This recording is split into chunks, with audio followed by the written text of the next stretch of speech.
Hey guys, ಎಲ್ಲರಿಗೂ ನಮಸ್ಕಾರ. ಇವತ್ತಿನ ಈ ಒಂದು ವಿಡಿಯೋದಲ್ಲಿ ಪ್ರಿವಿಯಸ್ ಇಯರ್ ವಿವಿಧ ಒಂದು ಎಕ್ಸಾಮ್ಗಳಲ್ಲಿ ಕೇಳಲಾದಂಥ ಸಾಮಾನ್ಯ ಜ್ಞಾನದ ಮೇಲಿನ ಪ್ರಶ್ನೆಗಳನ್ನು ಚರ್ಚೆ ಮಾಡುವ, that is G K questions. So ಈ ಒಂದು ಜಿ ಕೆ ಕ್ವಶನ್ಸ್ಗಳು ಮುಂಬರುವ ವಿಲೇಜ್ ಅಡ್ಮಿನಿಸ್ಟ್ರೇಟಿವ್ ಆಫೀಸರ್, ಆಮೇಲೆ ಲ್ಯಾಂಡ್ ಸರ್ವೇಯರು, ಅದೇ ರೀತಿ PDO, ಆಮೇಲೆ FDA, ಆಮೇಲೆ KEA ಇಂದ ಕಂಡಕ್ಟ್ ಮಾಡುವಂಥ ಗ್ರೂಪ್ ಸಿ ಆಗಲಿ ಅಥವಾ KPSC ಇಂದ ಕಂಡಕ್ಟ್ ಮಾಡುವಂಥ group C exam, group B ಎಕ್ಸಾಮ್ಗಳು. ಸೊ ಈ ಒಂದು ಎಲ್ಲ ಎಕ್ಸಾಮ್ಗಳಿಗೆ ಈ ಒಂದು ಕ್ವಶನ್ಸ್ಗಳು ರಿಪೀಟ್ ಆಗುವ ಸಾಧ್ಯತೆ ಇರುತ್ತೆ.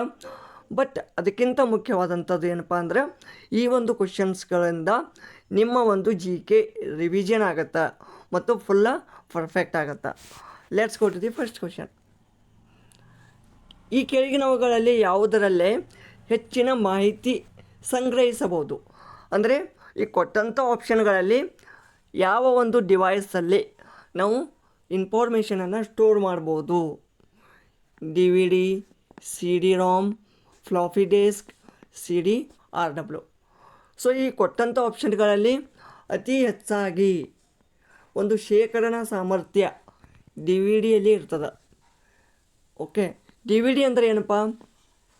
DVD ಅಂದರೆ ಡಿಜಿಟಲ್ ವರ್ಸಟೈಲ್ ಡಿಸ್ಕ್. ನಾಳೆ ಎಕ್ಸಾಮಲ್ಲಿ ಕೇಳ್ಬೋದು, digital versatile disk. Okay, DVD ಅಂದರೆ ಏನಪ್ಪ ಅಂತ ಇದನ್ನು ವಿಸ್ತೃತ ರೂಪ ಬರೀರಿ ಇದ್ರದ್ದು. ಓಕೆ, ಸೊ ಈ DVD ಇದು CD-ಗಿಂತ DVD CD ಅಂದರೆ ನಿಮಗೆ ಒಂದು ಚಿರಪರಿಚಿತ, ಹೌದಾ? ಸೊ ಈಗೀಗ ಸ್ವಲ್ಪ ಈ CD-ಗಳು DVD-ಗಳು ಕಡಿಮೆ ಆಗಿದ್ದಾವೆ. ಮುಂಚೆ ಎಲ್ಲ ಒಂದು ಮೂವೀಸ್ ಆಗಲಿ ಅಥವಾ ಸಾಂಗ್ಸು ಎಲ್ಲ ಒಂದು CD DVD ಮುಖಾಂತರ ನಾವು ನೋಡ್ತಿದ್ವಿ. ಸೊ ಈಗ ಪೆನ್ಡ್ರೈವು, ಮೊಬೈಲು, ಸೊ ಈ ಒಂದು ಮುಖಾಂತರ ಏನಪ್ಪ ಇದರ ಒಂದು ಸ್ವಲ್ಪ ಕಮ್ಮಿ ಆಗಿದೆ. ಓಕೆ, ಸೊ ಬಟ್ ಇಲ್ಲಿ DVD ಅಂದರೆ ಗೊತ್ತಾಯಿತು. CD ಅಂದರೆ ಏನು? CD ಅಂದರೆ ಕಾಂಪ್ಯಾಕ್ಟ್ ಡಿಸ್ಕ್. ಓಕೆ, ಆಮೇಲೆ ROM ಅಂದರೆ ನಿಮ್ಗೆ ಗೊತ್ತೇ ಇದೆ, ರೀಡ್ ಓನ್ಲಿ ಮೆಮ್ರಿ. ಇಲ್ಲಿ DVD ಸಾಮಾನ್ಯ ಈ ಒಂದು CD-ಗಿಂತ ಹೆಚ್ಚಿನ ಶೇಖರಣಾ ಸಾಮರ್ಥ್ಯ ಹೊಂದಿರ್ತದೆ. ಈ DVD ಎಷ್ಟಿರುತ್ತೆ? Maximum 4.7 GB. ನೆನಪಿರಲಿ, ವಾಟ್ ಈಸ್ ದ ಅಥವಾ ಈ DVD-ದು ಶೇಖರಣಾ ಸಾಮರ್ಥ್ಯ ಎಷ್ಟಿರುತ್ತದೆ ಅಂತ ಕೊಡ್ತಾರೆ. ನಾಳೆ 2 GB, 3 GB, 3.7 GB, 4.7 GB. ಆವಾಗ ನೀವು 4.7 ಅಂತ ಕೊಡಬೇಕು. ಸೊ ಇಲ್ಲಿ ಆಮೇಲೆ CD-ದು ಎಷ್ಟಿರುತ್ತೆ? CD 700 MB ಇರುತ್ತೆ. 700 MB, very very important. Okay, next question.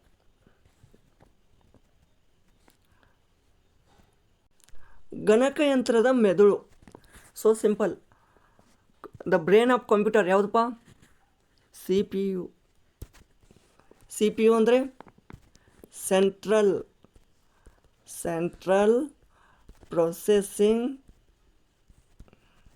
Processing unit.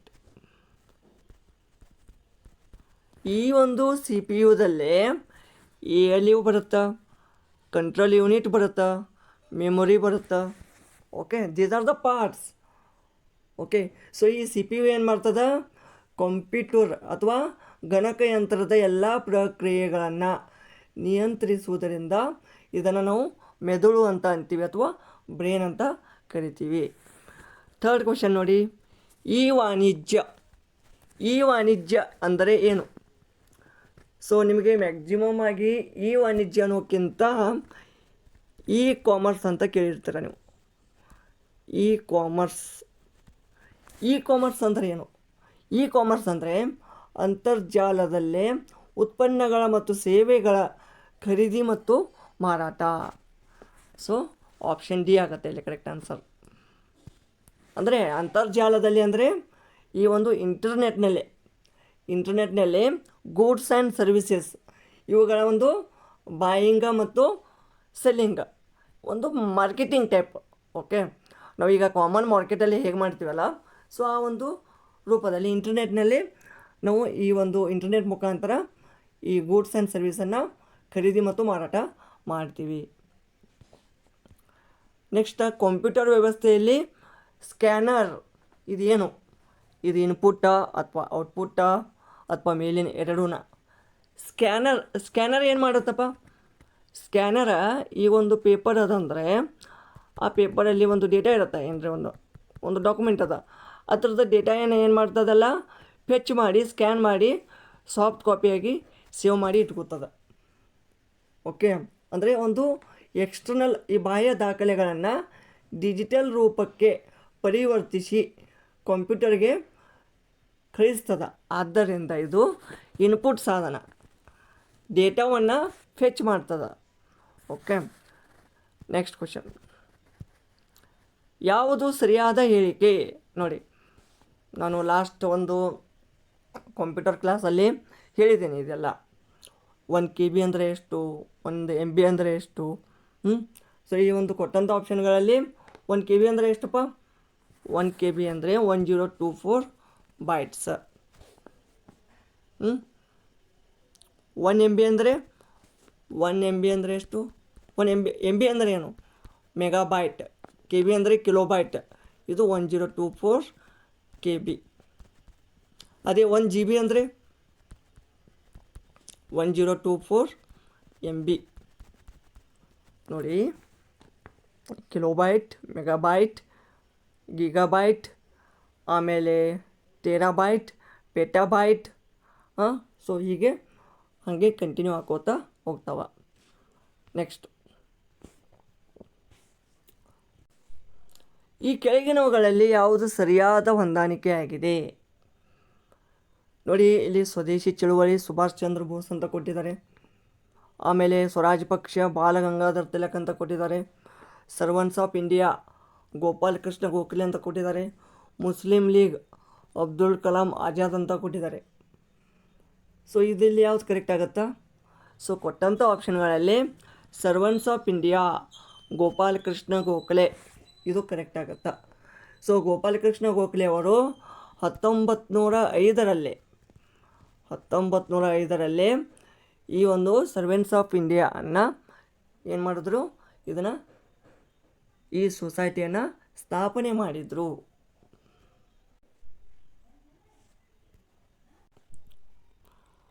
But ಇಲ್ಲಿ ಸ್ವದೇಶಿ ಚಳುವಳಿ ಯಾರು ಮಾಡಿದ್ದಾರೆ? ಸ್ವದೇಶಿ ಚಳುವಳಿಯನ್ನು ಮಾಡಿದ್ದು ಸುಭಾಷ್ ಚಂದ್ರ ಅಲ್ಲ. ಈ ಒಂದು ಚಳುವಳಿಯಲ್ಲಿ ಅವರು ಇದ್ದಿದ್ದಿಲ್ಲ. ಸೊ ಇದು ಆ್ಯಕ್ಚುಲಿ ಸ್ಟಾರ್ಟ್ ಆಗಿದ್ದು 1905ರಲ್ಲಿ. ಓಕೆ, ಆಮೇಲೆ ಸ್ವರಾಜ್ಯ ಪಕ್ಷ ಬಾಲ ಗಂಗಾಧರ ತಿಲಕವಲ್ಲ, ಇದನ್ನು ಮಾಡಿದ್ದು C R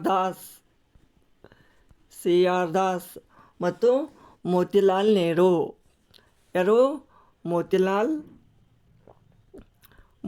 Nehru. Okay, so ಇವರು ಸ್ವರಾಜ್ಯ ಪಕ್ಷವನ್ನು ಸ್ಥಾಪನೆ ಮಾಡಿದರು. Next, Muslim league Abdul Kalam Azad ಅಂತ ಕೊಟ್ಟಿದ್ದಾರೆ. ಸೊ ಇದು ಕೂಡ ತಪ್ಪಾಗುತ್ತೆ. ಓಕೆ, ಸೊ ಮುಸ್ಲಿಂ ಲೀಗನ್ನು ಸ್ಥಾಪನೆ ಮಾಡಿದ್ದು ಆಗಾ ಖಾನ್ ಮತ್ತು ಸಲೀಮುಲ್ಲಾ ಖಾನ್. ಓಕೆ, ಆಗಾ ಖಾನ್ ಮತ್ತು ಸಲೀಮುಲ್ಲಾ ಖಾನ್. ಸೊ ಸ್ವದೇಶಿ ಚಳುವಳಿಗೆ ಯಾರು ಕರೆ ಕೊಟ್ಟರು ಅದನ್ನು ನನಗೆ ಕಾಮೆಂಟಲ್ಲಿ ತಿಳಿಸಿ ನೋಡೋಣ. ಓಕೆ, ನೆಕ್ಸ್ಟ್ ಕ್ವಶನ್, ಇಲ್ಲಿ ಹೊಂದಿಸಿ ಬರೆಯಿರಿ ಅಂತ ಇದೆ. ಒಂದರಲ್ಲಿ ಗವರ್ನರ್ಸ್ಗಳಿದ್ದಾರೆ, ಗವರ್ನರ್ ಜನರಲು. ಒಂದು ಕಡೆ ಅವರು ಮಾಡಿದಂಥ ಕೆಲವೊಂದಿಷ್ಟು ಆಡಳಿತ ಒಂದು ಕಾರ್ಯಗಳು, ಅವುಗಳನ್ನು ಹೊಂದಿಸಿ ಬರಬೇಕು. ಈಗ ಲಾರ್ಡ್ ಕ್ಲೈವ್ ಮಾಡಿದ್ದು ಬಂಗಾಳದಲ್ಲಿ ಸರ್ಕಾರ. ಡಿ ಎಲ್ಲೆಲ್ಲಿದೆಯಪ್ಪ? ಆಪ್ಷನ್ ಡಿ, 1D ನೋಡಿ, ಇಲ್ಲಿದೆ. ಓಕೆ, ನೆಕ್ಸ್ಟ್ ಲಾರ್ಡ್ ವೆಲ್ಲೆಸ್ಲಿ ಮಾಡಿದ್ದು ಸಹಾಯಕ ಸೈನ್ಯ ಪದ್ಧತಿ. ಎ. ಓಕೆ, ಇಲ್ಲಿದೆ, ಎ ಇದೆ. ನೆಕ್ಸ್ಟ್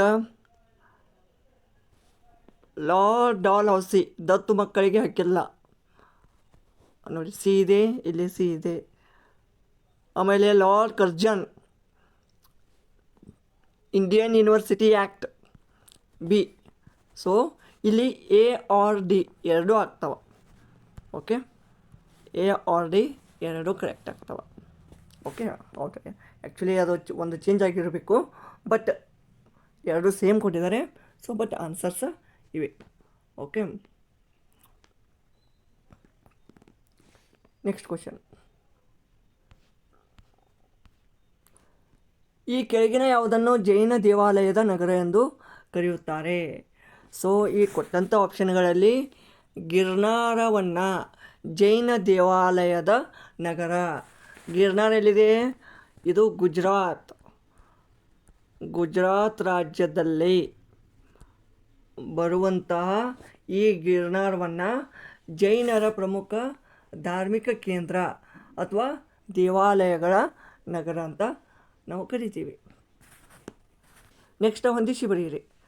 ಇಲ್ಲಿ ನೋಡಿ, ಹೋಮ್ ರೂಲ್ ಚಳವಳಿ ಯಾವಾಗಾಯ್ತು start? 1916. Chauri Chaura 1922. Simon commission 1927. Minto ಮಾರ್ಲೆ 1909.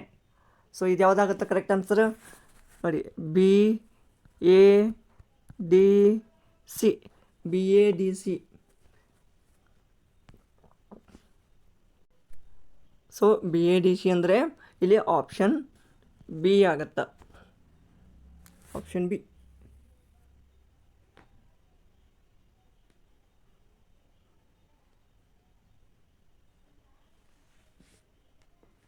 Next, Bharat ಸ್ವಾತಂತ್ರ್ಯ ಚಳುವಳಿಯ ಸಮಯದಲ್ಲಿ ಡೆಕ್ಕನ್ ಎಜುಕೇಷನ್ ಸೊಸೈಟಿ ಸ್ಥಾಪಿಸಿದವರು ಯಾರು? ಸೊ ಡೆಕ್ಕನ್ ಎಜುಕೇಷನ್ ಸೊಸೈಟಿ ಅನ್ನು ಸ್ಥಾಪನೆ ಮಾಡಿದವರು ಯಾರಾಗತ್ತಾ? ಸೊ ಕರೆಕ್ಟ್ ಆನ್ಸರ್ ಯಾರಪ್ಪ? ಆ್ಯಕ್ಚುಲಿ ಕೊಟ್ಟಂಥ ಆಪ್ಷನಲ್ಲಿ MG ರಾಂಡೆ, ಅಣ್ಣಾದೊರೈ, ಬಾಲಗಂಗಾಧರ್ ತಿಲಕ್, ಎಸ್ ರಾಧಾಕೃಷ್ಣನ್ ಅಂತ ಕೊಟ್ಟಿದ್ದಾರೆ. So actually M G Ranade ಅವರು ಪ್ರಮುಖ ಸುಧಾರಕರು, ಬಟ್ ಇವರು ಸಂಸ್ಥಾಪಕರಲ್ಲ. ಓಕೆ, ಬಟ್ ಬಾಲಗಂಗಾಧರ ತಿಲಕ್ ಏನಂತಾರೆ, ಇವರು ಮತ್ತು ಜಿ ಜಿ ಅಗರ್ಕರ್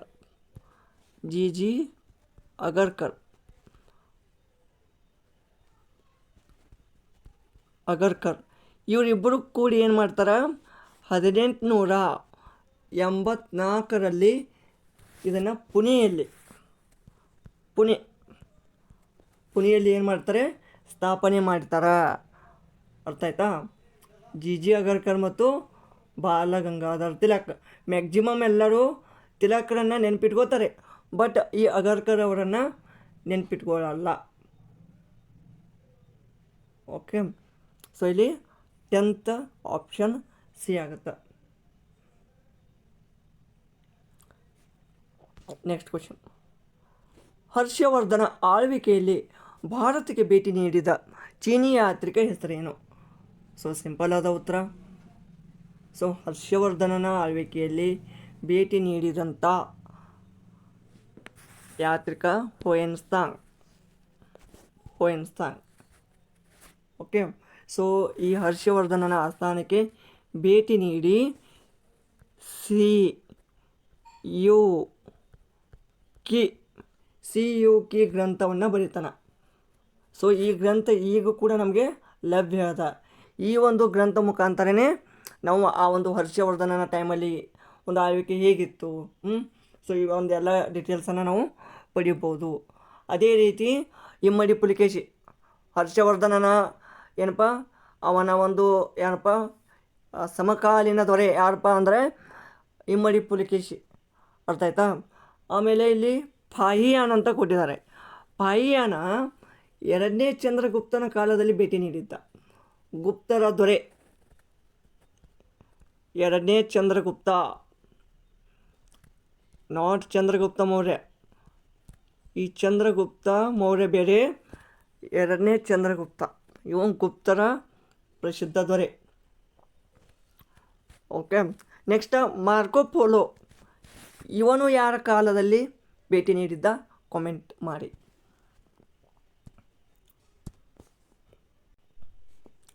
ಆಜಾದ್ ಹಿಂದ್ ಫೌಜ್ ಸಂಘಟನೆಯು ರಚನೆಯಾದದ್ದು ಎಲ್ಲಿ? ಆಜಾದ್ ಹಿಂದ್ ಫೌಜ್ ರಚನೆಯಾದದ್ದು ಸಿಂಗಾಪುರದಲ್ಲಿ ಆಗ್ತದೆ. ಯಾವಾಗ ಆಗ್ತದೆ? 1942-43 ಸಮಯದಲ್ಲಿ. ಓಕೆ, ಇದು ಸಂಘಟಿತ ಆಗ್ತದೆ. ಸೊ ಆ್ಯಕ್ಚುಲಿ ಥೈಲ್ಯಾಂಡ್ ಕೂಡ ಒಂದು ಚಟುವಟಿಕೆಯ ಕೇಂದ್ರವಾಗಿತ್ತು, ಬಟ್ ಅದು ಸ್ಥಾಪನೆ ಆಗಿಲ್ಲ ಅಲ್ಲಿ. ಬಟ್ ಸ್ಥಾಪನೆ ಆಗಿದ್ದು ಸಿಂಗಾಪುರದಲ್ಲಿ. ನೆಕ್ಸ್ಟ್, ಚೋಳ ಸಾಮ್ರಾಜ್ಯದ ಕೆಳಗಿನ ಯಾವ ರಾಜ್ಯ ತನ್ನ ಆಳ್ವಿಕೆಯಲ್ಲಿ ಮಾಲ್ಡೀವ್ಸ್ ವಶಪಡಿಸಿಕೊಂಡನು? ನೋಡಿ, ಚೋಳ ಸಾಮ್ರಾಜ್ಯ ಆ ಒಂದು ಟೈಮಲ್ಲಿ ಈಗಿನ ಒಂದು ಸುಪ್ರಸಿದ್ಧ ಪ್ರವಾಸಿ ತಾಣ ಮಾಲ್ಡೀವ್ಸ್, ಅದನ್ನು ಯಾರು ಒಂದು ವಶಪಡಿಸಿಕೊಂಡಿದ್ದರು? 1ನೇ ರಾಜರಾಜ ಚೋಳ. ನೋಡಿ, ರಾಜರಾಜ ಚೋಳ 1 ಇವರು ಅವರ ಒಂದು ಬಲವಾದ ನೌಕಾಪಡೆಯ ಮೂಲಕ ಮಾಲ್ಡೀವ್ಸ್ ದ್ವೀಪಗಳನ್ನು ಗೆದ್ದ. ಬಟ್ ಇಲ್ಲಿ ರಾಜೇಂದ್ರ ಚೋಳ ಅಂತ ಅದನ್ನು, ರಾಜೇಂದ್ರ ಚೋಳ ಕೂಡ ಇಂಪಾರ್ಟೆಂಟ್ ಅಲ್ಲ. ರಾಜೇಂದ್ರ ಚೋಳ ಏನು ಮಾಡ್ತಾನೆ? ಅವನು ಕೂಡ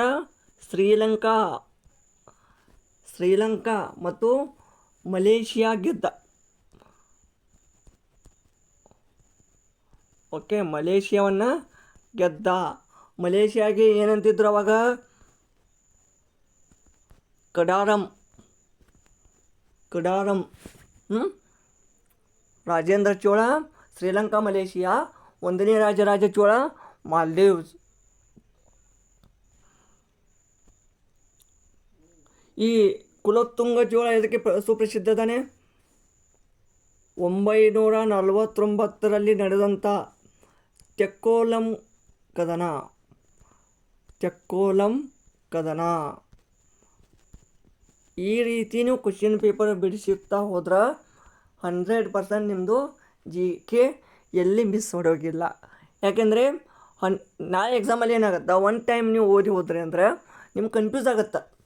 ಏನು ರಾಜರಾಜ ಚೋಳ ಗೆದ್ದನೋ ಅಥವಾ ರಾಜೇಂದ್ರ ಚೋಳ ಗೆದ್ದನೋ? ಗೆದ್ದದ್ದು ಗೊತ್ತಿದೆ, ಬಟ್ ರಾಜರಾಜ ಚೋಳ 1 ಮಾಲ್ಡೀವ್ಸ್ ತೊಗೊಂಡಿದ್ದಾನೆ, ಬಟ್ ರಾಜೇಂದ್ರ ಚೋಳ ಮಲೇಷಿಯಾ ಮತ್ತು ಶ್ರೀಲಂಕಾ. ಓಕೆ, ನೆಕ್ಸ್ಟ್, ಭಾರತದಲ್ಲಿ ಪೋರ್ಚುಗೀಸರು ಪ್ರಥಮ ಕೋಟೆಯನ್ನು ನಿರ್ಮಿಸಿದ ಸ್ಥಳ ಯಾವುದು? ಪ್ರಥಮ ಕೋಟೆ ಎಲ್ಲಿಪ್ಪ? ಕೊಚ್ಚಿ. ಇಂದಿನ ಕೇರಳದ ಕೊಚ್ಚಿ ಎಲ್ಲಿ 1503ರಲ್ಲಿ ತಮ್ಮ ಮೊದಲ ಕೋಟೆಯನ್ನು ನಿರ್ಮಿಸಿದರು. ಆಮೇಲೆ ಗೋವಾವನ್ನು ತಮ್ಮ ರಾಜಧಾನಿಯನ್ನು ಮಾಡಿಕೊಂಡ್ರು.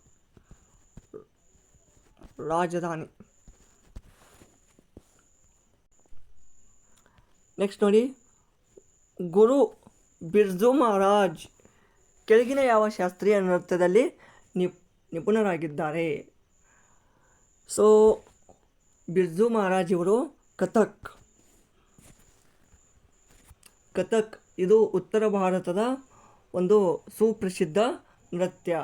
ಸೊ ಇವರು ಈ ಕಥಕ್ ನೃತ್ಯದ ಪ್ರಸಿದ್ಧ ಪಂಡಿತರು ಹೌದು. ಓಕೆ, ಸೊ ನೆಕ್ಸ್ಟ್, ಇದು ಹೆಚ್ಚಾನೆಚ್ಚು ಉತ್ತರ ಭಾರತದಲ್ಲಿ ಅಂದರೆ UP ಆಮೇಲೆ ಬಿಹಾರಲ್ಲಿ ಮ್ಯಾಕ್ಸಿಮಮ್ ಒಂದು ಉತ್ತರ ಭಾರತದಲ್ಲಿ ಬರ್ತದೆ. ಓಕೆ, ನೆಕ್ಸ್ಟ್ ಕುಚಿಪುಡಿ ಇದು ಎಲ್ಲಿಪ್ಪ? ಆಂಧ್ರ ಪ್ರದೇಶದ ಇದು ನೃತ್ಯ. ನೆಕ್ಸ್ಟ್ ಮೋಹಿನಿಯಟ್ಟಂ, ಇದು ಕೇರಳದ ನೃತ್ಯ. ನೆಕ್ಸ್ಟ್ ಕಥಕ್ಕಳಿ, ಇದು ಕೂಡ ಕೇರಳ. ಆಮೇಲೆ ಇನ್ನೊಂದು ಬರುತ್ತೆ ಭರತನಾಟ್ಯ, ಅದು ಯಾವುದು? ಭರತನಾಟ್ಯಂ ತಮಿಳುನಾಡು. ನೆಕ್ಸ್ಟ್, ಡಾಕ್ಟರ್ ಬಾಬಾ ಸಾಹೇಬ್ ಅಂಬೇಡ್ಕರ್ ಅಂತಾರಾಷ್ಟ್ರೀಯ ವಿಮಾನ ನಿಲ್ದಾಣ ಎಲ್ಲಿದೆ? ಸೊ ಇದು ಮಹಾರಾಷ್ಟ್ರದ ನಾಗ್ಪುರದಲ್ಲಿದೆ.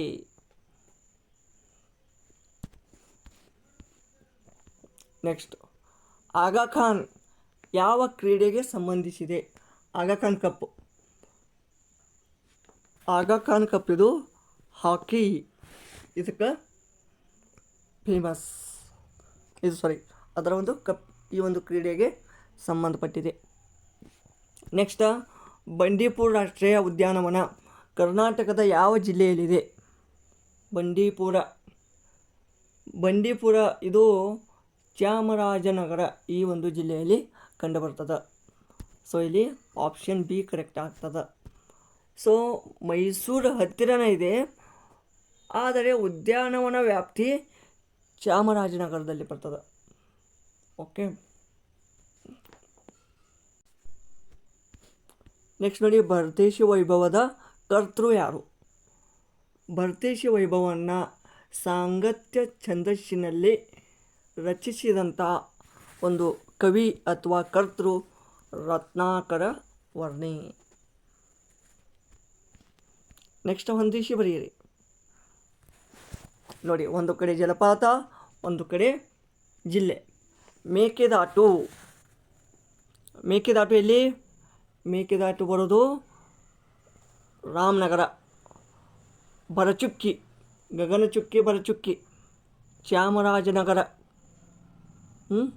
ನೆಕ್ಸ್ಟ್ ಅಬ್ಬೆ ಜಲಪಾತ ಅಬ್ಬೆ ಕೊಡಗು.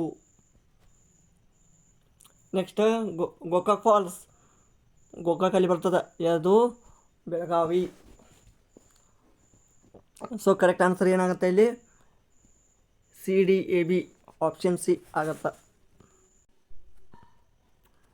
ನೋಡಿ, ಆಪ್ಷನ್ ಸಿ ಆಗುತ್ತೆ ಇದು. ನೆಕ್ಸ್ಟ್ ನೋಡಿ, ಕನ್ನಡ ಬರಹಗಾರ MM ಕಲಬುರ್ಗಿ ಅವರು ಕೆಳಗಿನ ಯಾವ ಪ್ರಶಸ್ತಿಗಳ ಪುರಸ್ಕೃತರಾಗಿದ್ದಾರೆ? MM Kalburgi. So MM Kalburgi ಅವರಿಗೆ ಕೇಂದ್ರ ಸಾಹಿತ್ಯ ಅಕಾಡೆಮಿ ಸಿಕ್ಕಿದೆ, ಕರ್ನಾಟಕ ಸಾಹಿತ್ಯ ಅಕಾಡೆಮಿ ಪ್ರಶಸ್ತಿ ಸಿಕ್ಕಿದೆ, ನೃಪತುಂಗ ಕೂಡ ಸಿಕ್ಕಿದೆ. ಸೊ ಇಲ್ಲಿ ಕರೆಕ್ಟ್ ಆನ್ಸರ್ ಮೇಲಿನ ಎಲ್ಲವೂ. ನೆಕ್ಸ್ಟ್ ದೊಡ್ಡಬಳ್ಳಾಪುರ ಈ ಕೆಳಗಿನ ಯಾವ ಕೈಗಾರಿಕೆಗೆ ಪ್ರಸಿದ್ಧವಾಗಿದೆ? ದೊಡ್ಡಬಳ್ಳಾಪುರ ಚಿಕ್ಕಬಳ್ಳಾಪುರದಲ್ಲಿ ಬರುವಂಥ ಒಂದು ತಾಲೂಕು ದೊಡ್ಡಬಳ್ಳಾಪುರ. ಓಕೆ, ಸೊ ಇದು ಇದಕ್ಕೆ ಒಂದು ಫೇಮಸ್ ಆಗಿದೆಯಪ್ಪ, ಇದು ರೇಷ್ಮೆಗೆ ಈ ರೇಷ್ಮೆ ನೇಕಾರಿಕೆಗೆ ಅತ್ಯಂತ ಪ್ರಸಿದ್ಧ. ಸಕ್ಕರೆಯ ನಾಡು ಯಾವುದು? ಸಕ್ಕರೆಯ ಜಿಲ್ಲೆ ಯಾವುದು? ಅದನ್ನು ಕಾಮೆಂಟ್ ಮಾಡಿ. ಫುಲ್ ಕನ್ಫ್ಯೂಸ್ ಆಗಲ್ಲ. ಸಕ್ಕರೆಯ ನಗರ ಬೇರೆ, ಸಕ್ಕರೆಯ ಜಿಲ್ಲೆ ಬೇರೆ ಅಂತ ಸಕ್ಕರೆ ನಾಡು ಅಂತಲೂ ಕರೀತಾರೆ. ಸಕ್ಕರೆ ಜಿಲ್ಲೆ ಯಾವುದು, ಸಕ್ಕರೆ ನಗರ ಯಾವುದು? ಸೊ ನಾನೇ ಹೇಳ್ತೀನಿ ತಗೊಳ್ಳಿ. ಸಕ್ಕರೆ ನಗರ ಅಂದ್ರೆ ಮಂಡ್ಯ ಬರುತ್ತೆ, ಮಂಡ್ಯ. ಅಥವಾ ಸಕ್ಕರೆ ನಾಡು ಅಂತ ಮಂಡ್ಯ. ಬಟ್ ಸಕ್ಕರೆಯ ಜಿಲ್ಲೆ ಅಂತ ಬಂದ್ರೆ ಬೆಳಗಾವಿ ಬರುತ್ತೆ.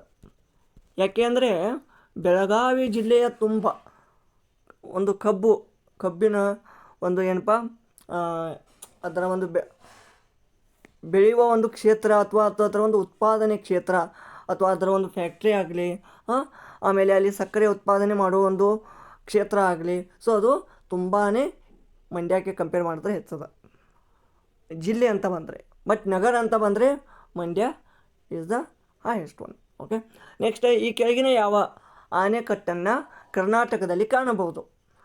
ನೋಡಿ, ಸೂಪಾ ಅಣೆಕಟ್ಟು ಕೊಟ್ಟಿದ್ದಾರೆ. ಹೌದು, ಇದೇ ಕರೆಕ್ಟಾ.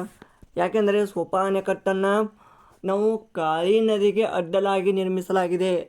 ಎಲ್ಲಿ? ಉತ್ತರ ಕನ್ನಡದಲ್ಲಿ ಕಾಳಿ ನದಿಗೆ ಸೂಪಾ ಅಣೆಕಟ್ಟನ್ನು ಕಟ್ಟಲಾಗಿದೆ.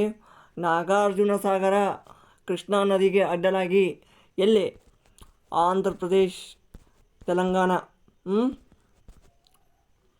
ಆಮೇಲೆ ಇಂದಿರಾ ಸಾಗರ ಅಣೆಕಟ್ಟು ಮಧ್ಯಪ್ರದೇಶ್. ಇದು ಯಾವ ನದಿಗೆ ಅಡ್ಡಲಾಗಿ ಕಟ್ಟಿದೆ? ಕಾಮೆಂಟ್ ಮಾಡಿ. ನೆಕ್ಸ್ಟ್ ಕೊಯ್ನಾ ಇದು Satara district in Maharashtra. Okay, next 24ನೇ ಕ್ವಶನ್ ನೋಡಿ.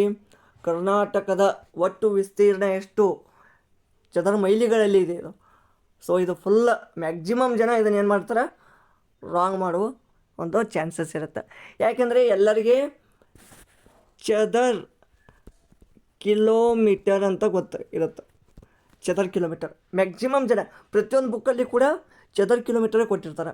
ಬಟ್ ಇಲ್ಲಿ ಚದರ್ ಮೈಲಿ ಅಂತ ಕೊಟ್ಟಿದ್ದಾರೆ. ಅವಾಗ ನಿಮ್ಗೆ ಕಿಲೋಮೀಟರ್ ಇದ್ದದ್ದು ಮೈಲಿ ಕನ್ವರ್ಟ್ ಮಾಡೋದು ಗೊತ್ತಿತ್ತಂದ್ರೆ ನೀವು ಸಕ್ಸಸ್ ಆಗೇ ಆಗ್ತೀರ ಗ್ಯಾರಂಟಿ. ಸೊ ನೋಡಿ, ಆ್ಯಕ್ಚುಲಿ ಕರ್ನಾಟಕದ ಒಂದು ವಿಸ್ತೀರ್ಣ ಎಷ್ಟುಪ್ಪ? 1,91,791 ಚದರ ಕಿಲೋಮೀಟರ್. ಬಟ್ ಚದರ ಮೈಲಿ ಅಂತ ಬಂದರೆ ಎಷ್ಟು ಬರುತ್ತೆ? ಅದು 74,051. ಓಕೆ. ಸೊ ಒಂದು ಮೈಲಿ ಅಂದರೆ 1 ಮೈಲ್ ಅಂದ್ರೆ 1.62 ಕಿಲೋಮೀಟರ್. ನೆನಪಿರಲಿ. ನೆಕ್ಸ್ಟ್ ಲಾಸ್ಟ್ ಕ್ವಶನ್ನು ಈ ಒಂದು ವಿಡಿಯೋದ್ದು, ಯಾಕಂದರೆ ಈ ವಿಡಿಯೋ ತುಂಬ ಲೆಂದಿ ಆಗುತ್ತೆ. ಮತ್ತು ಮುಂದಿನ ಒಂದು ಕ್ವಶನ್ಗಳನ್ನು ನೆಕ್ಸ್ಟ್ ವಿಡಿಯೋದಲ್ಲಿ ಮಾಡೋಣ. ಗೇರುಸೊಪ್ಪ ಹೈಡ್ರೋ ಎಲೆಕ್ಟ್ರಿಕ್ ಪ್ರಾಜೆಕ್ಟ್ ಯಾವ ಜಿಲ್ಲೆಯಲ್ಲಿ ಕಂಡುಬರುತ್ತದೆ? ಇದು ಗೇರುಸೊಪ್ಪ, ಶಿವಮೊಗ್ಗ. ಶರಾವತಿ ನದಿಯ ಮೇಲಿರುವ ಈ ಯೋಜನೆ ಶಿವಮೊಗ್ಗ ಜಿಲ್ಲೆಯಲ್ಲಿ ಕಂಡುಬರ್ತದೆ. ಓಕೆ. ಸೊ ಈ ಒಂದು ವಿಡಿಯೋ ಇಷ್ಟವಾದಲ್ಲಿ ದಯವಿಟ್ಟು ಒಂದು ಲೈಕ್ ಕೊಡಿ. ಸೊ ಏನೇ ಡೌಟ್ಸ್ ಇದ್ದರೂ ದಯವಿಟ್ಟು ಕಾಮೆಂಟಲ್ಲಿ ತಿಳಿಸಿ. ಸೊ ಮ್ಯಾಕ್ಸಿಮಮ್ ಆದಷ್ಟು ನಿಮಗೆ ಈ ಒಂದು ಎಕ್ಸಾಮ್ಗಳು, ಲ್ಯಾಂಡ್ ಸರ್ವೇರು, ವಿಲೇಜ್ ಅಕೌಂಟೆಂಟು ಮತ್ತು ಈ ಮುಂಬರುವ FD SDA ಎಕ್ಸಾಮ್ಗಳಿಗೆ ಯೂಸ್ಫುಲ್ ಆಗುವಂಥ ಒಂದು ಎಲ್ಲ ಕ್ವಶನ್ ಪೇಪರ್ಗಳನ್ನು ಆದಷ್ಟು ನಾನು ಸಾಲ್ವ್ ಮಾಡ್ತೀನಿ. Thank you.